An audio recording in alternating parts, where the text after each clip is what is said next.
Oke. Selanjutnya yang bentuk kedua tadi Miss jelaskan di awal adalah direct speech itu ada bentuk imperatif atau perintah. Perintah ini agak lebih mudah karena dia selain singkat, perubahan tensesnya nggak begitu dapat karena tidak ada perubahan tenses menggunakan to infinitive, yaitu to ditambah verb one. Jadi kata dasar ditambah to disebut to infinitive.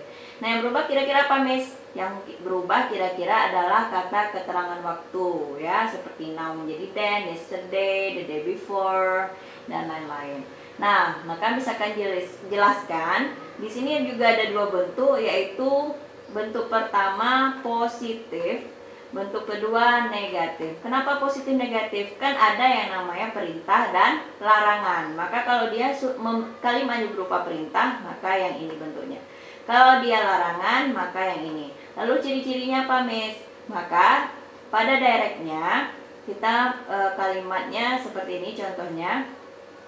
Ratna said, please close the door. Ratna berkata, tolong tutup pintu. Nah, ciri-cirinya apa perintah itu? Ada tanda seru di ujung kalimat.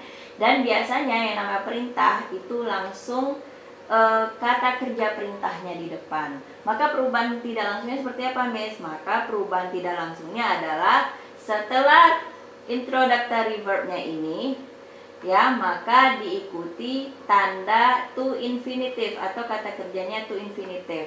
Nah, kalau dia said kan berkata kan, maka kalimat tidak langsungnya jangan said lagi, harus ask. Ask itu menyuruhku. Jadi Ratna ask me ngapain? To close the door. Nah, inilah dia berubah menjadi to infinitive. Nah, kan dia pasti menyuruh seseorang kan, maka Ratna ask me to close the door, atau boleh juga Ratna ask to close the door. Lebih baik sih ada objek yang disuruh ya, entah dia Ratna say to me, Ratna say to her father, dan lain-lain. Yang jelas setelah objek harus to infinitive. Taunya dari mana to infinitive-nya? Tinggal lihat kata kerja yang digunakan pada kalimat langsung, tinggal tambahkan to di sebelumnya. Paham ya? Ini adalah perintah. Sedangkan kalimat larangan, ya, maka yang digunakan adalah Miss lupa ngetiknya, yaitu not ditambah to infinitive. Ini rumusnya, to infinitive. Nah, karena I shoot this laptop by pointer because I don't have whiteboard, that's why it's easy to me to do like this, but I think you can read what I have written here. Oke, sekarang masuk ke contohnya. Maka Ratna said, please don't bring my book. Ini kan larangan nih, dia bilang, Ratna berkata, tolong jangan bawa buku saya. Maka indirectnya akan berubah menjadi Ratna recommend me not to bring her book. Nah, ingat ya, kata introductory verbnya pada tidak langsung akan berubah menjadi berupa bisa ask, bisa comment. Comment itu juga memerintahkan, artinya kalau di sini Ratna menyuruhku, di sini Ratna memerintahkan kepadaku atau menyuruhku untuk tidak membawa bukunya. Dia membawa di sini untuk tidak membawa bukunya. Her book itu siapa, Miss? Ya, si Ratna, karena dalam perintahnya my book. My book itu buku si Ratna. Nah, gitu ya perubahannya. Ratna recommended me not to bring her book. Maka jangan lupa setelah objek atau kata introductory verb maka harus not to infinitive. Nah, bring ini dari kalimat langsung yang ini. Oke, next slide. Oh, ini berupa tugas. Miss harap kalian bisa merubah yang ini, ada 4 soal.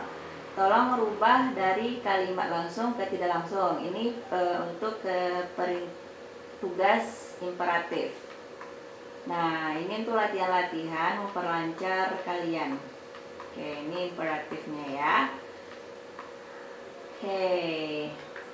Yang nextnya nih, ini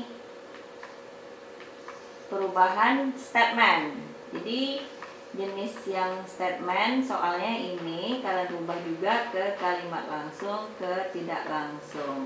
Oke, you just send me your answer by email is okay, or by WhatsApp.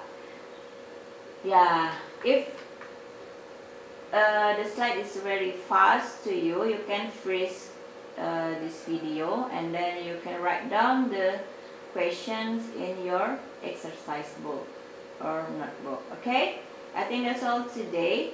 I will explain one more about direct indirect speech in form of WS question and yes no question, or nih ya, questions form, bentuk dari pertanyaan. Okay, see you. If you have any question, you can texting me